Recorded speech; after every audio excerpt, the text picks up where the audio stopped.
amigos, neste exato momento eu estou no Autódromo de Tarumã, em Porto Alegre, para testar um brinquedo muito prometido pela Fiat. Demorou pra caramba, mas ele chegou. Esse aqui ó, é o Pussy Abarth, o primeiro SUV Abarth do mundo.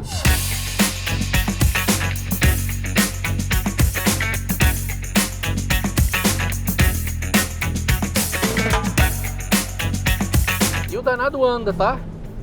É equipado com o motor T270, 1.3 turbo, amplamente utilizado pela família Stellantis.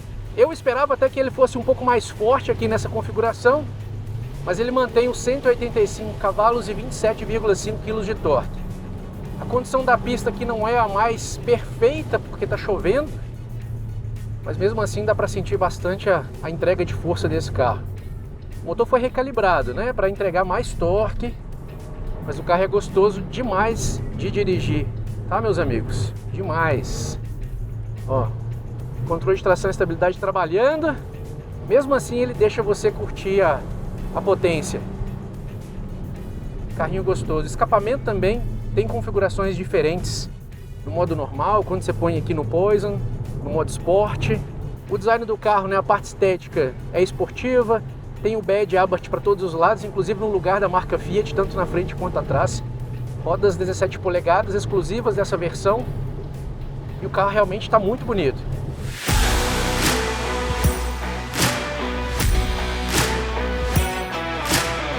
Então, agora que você já escutou o ronco do motor, né, viu como que é ali a empolgação na pista, deixa eu mostrar alguns detalhes do Pussy Abarth para vocês, porque ele é um carro bonito, né? Além de ser mais forte, ele é um carro bem legal. A gente vê aqui, ó, pelos detalhes, que a gente tem uma grade em Black Piano exclusiva. Esse acabamento, melhor dizendo, ele é em fibra de carbono. E a gente tem um para-choque um pouquinho mais largo e um pouquinho mais baixo. Claro que o vermelho não poderia ficar de fora, né? Estamos falando aqui de um carro esportivo. Não é esportivado porque o motor é realmente diferente e o carro tem ajustes que na pista você consegue sentir essa diferença. O Abarth veio para logo central. Você sabe que é um carro da Fiat, claro, porque você reconhece que é um Pussy, mas também temos o Fiat Flag aqui na lateral. Essas aletas aqui, elas são funcionais, elas jogam o vento para as rodas para ajudar a refrigerar os freios. Rodas que inclusive são bem bonitas, 17 polegadas, tem um acabamento diferenciado. Os pneus são 215, 50, 17. Então, para carro esportivo, você pediria talvez um perfil um pouquinho mais baixo, mas para o Brasil eu acho que está adequado. A gente ainda tem asfalto bem complicado aí, né? Alguns buracos. Parece ser uma roda com parafuso central, mas isso aqui é só um acabamento, se você remove, não consigo tirar com a mão, mas nós temos os furos tradicionais. A altura, eu acho que é um dilema nesse projeto, porque a Fiat tentou dar o máximo de dinamismo para o carro, uma condução mais esportiva, mas sem tirar a característica SUV. Então o que ela fez? Ela rebaixou o carro em apenas 1 centímetro. Eu acho que o carro deveria ser um pouco mais baixo ainda. Diminuiu, claro, né, a rolagem de carroceria em relação ao Pussy tradicional, as versões do Pussy, as versões de entrada, porém eu acho que deveria ser ainda mais baixo, porque você sente o carro ainda girando um pouquinho a carroceria. De acordo com a Fiat, essa rolagem diminuiu cerca de 15 centímetros com esses ajustes de suspensão, porque as molas e os amortecedores são diferentes.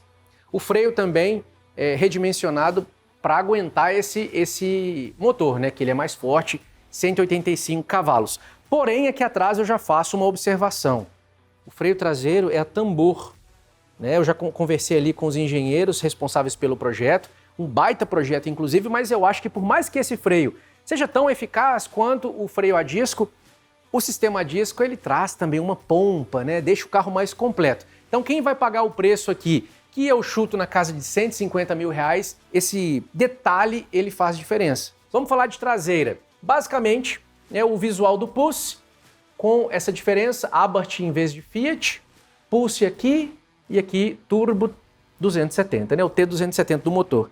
A parte de baixo do para-choque que é o maior diferencial, que a gente tem o sistema fake aqui, que seria dos carros de Fórmula 1, a gente tem a luz de emergência. O escapamento, ele é esportivo, tá? É um escapamento completamente diferente, saída dupla, e o ronco, inclusive, muda bastante quando você troca ali o modo de condução, por exemplo, normal, pelo esportivo. E essas aletas, não chamaria de fake, né? Pode ter uma função aerodinâmica, mas é mais decorativa. deixa o carro mais encorpado.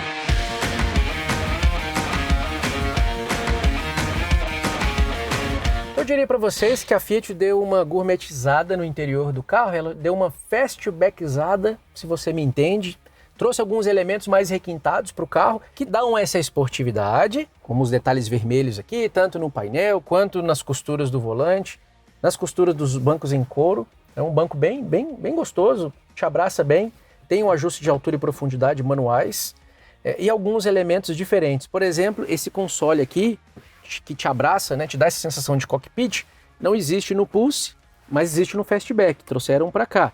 O acabamento também em Black Piano, meio à la Jeep, também foi incorporado. A gente tem um freio de estacionamento eletrônico, tem a função Auto Hold, que é aquela que quando você para no sinal o carro não acelera, mas com uma calibração diferente. Então quando você vai fazer a manobra no estacionamento, por exemplo, se você só der um toquinho no freio, o carro continua em movimento, que às vezes tem gente que não gosta de quando você pisa no freio, o carro já trava na hora da manobra. Então isso foi configurado. Nós temos alguns elementos Abarth também, como no volante, o escorpião, em vez da logo da Jeep, tem Abarth aqui no painel, bem onde fica o By Abarth no Fastback, tem os detalhes nos bancos em couro e também aqui na coifa do câmbio, que é automático de 6 velocidades, câmbio que deixa o carro trabalhar com até 30% mais rotação do que o câmbio na configuração no setup, com motor 1.0 turbo.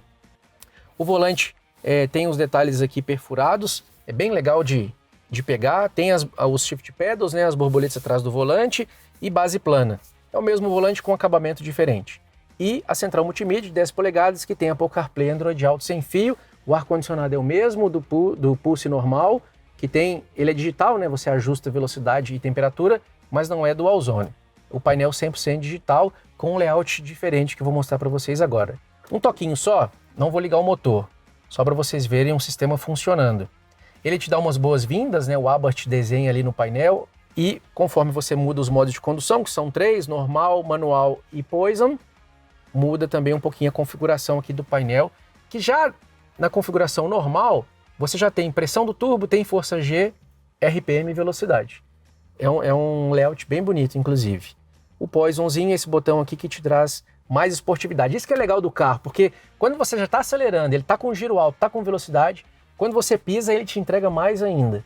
Eu acho que, até é minha opinião, tá? A Fiat não colocou esse carro, por exemplo, com 200 cavalos, porque esse motor já foi configurado para trabalhar perto do limite. Então acho que mais do que 185 cavalos iria colocar em risco, não em risco o motor, mas poderia prejudicar a durabilidade. Claro que muita gente vai comprar esse carro e ainda vai fazer remap, vai passar fácil dos 200, 230 cavalos, mas eu falo para vocês que o que ele já entrega com o motor original já é bem legal, tá?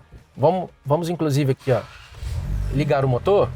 Conseguiram um escapamento que traz um ronco grave, mais esportivo. Vou dar uma acelerada de leve aqui.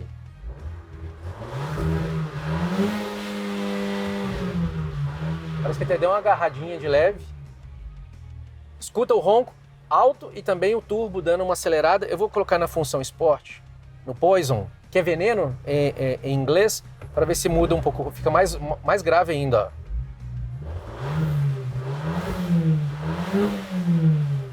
Deu para escutar o assovio do turbo? O carro tá legal. O que eu acho que faltou para esse... Não é para o interior, tá? Vou até desligar aqui, por causa do barulho. Mas eu acho que faltou um equipamento importante de segurança, porque ele tem 4 airbags, tem alerta de colisão, frenagem autônoma de emergência e assistente de permanência em faixa. Mas esse carro aqui, pelo preço, orbitando aí em 150 mil reais, deveria ter o ACC, que é o controle de cruzeiro adaptativo. Os carros da Fiat, a maioria não tem esse equipamento, eu acho que é algo importante. Parece que eles ficam travando isso por uma atualização do carro, né? Talvez ou para deixar isso para a Jeep oferecer, para ter mais conforto, mais segurança, mais comodidade. Eu não sei se vocês concordam também, mas eu acho que isso foi um detalhe. Então eu já aponto primeiro aqui, ó, a questão do freio traseiro, que deveria ser a disco, e o ACC, que fez falta para mim. No restante, eu diria para vocês que tá uma versão bem perto da perfeição. A perfeição é uma palavra muito complexa, né, no universo automotivo, mas tá uma versão bem interessante.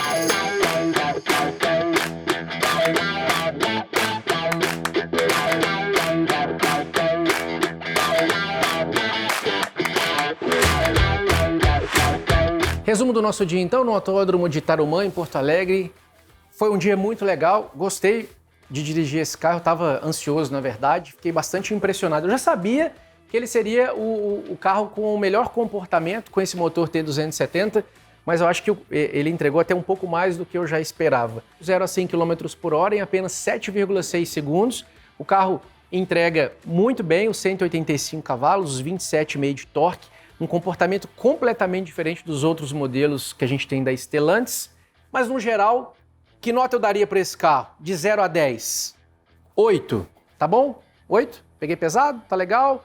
Por que eu dei 8? Porque o freio a disco, por causa do ACC que não vem e por causa da altura. Eu acho que a Fiat ficou muito presa na questão do SUV, para poder falar que é o primeiro SUV Abarth do mundo, mas acabou deixando, apesar de ter rebaixado 1 centímetro, ele ainda é um carro alto para essa pegada esportiva. Acho que ele um pouquinho mais sentado ficaria mais gostoso, mais legal ainda. Mas a experiência é super legal. Se você tiver a oportunidade de dirigir o carro, fazer um test drive em breve, né, chegando nas concessionárias, não serão todas as concessionárias do Brasil, cerca de 50 nesse primeiro momento, que vão receber o Pulse Abarth. Não perca a oportunidade de dar uma brincada, de acelerar, porque é um brinquedinho bem legal. Curtiu o carro? Pagariam essa grana por ele? Né, o valor exato está na descrição do vídeo, porque na gravação desse material aqui a gente não tinha ainda o preço certinho, mas está aí embaixo para você conferir e deixa a sua opinião. É uma baita compra? É legal? Preferiria um Fastback by Abarth ou o Pulse Abarth? Deixa pra gente aí. Valeu e até a próxima!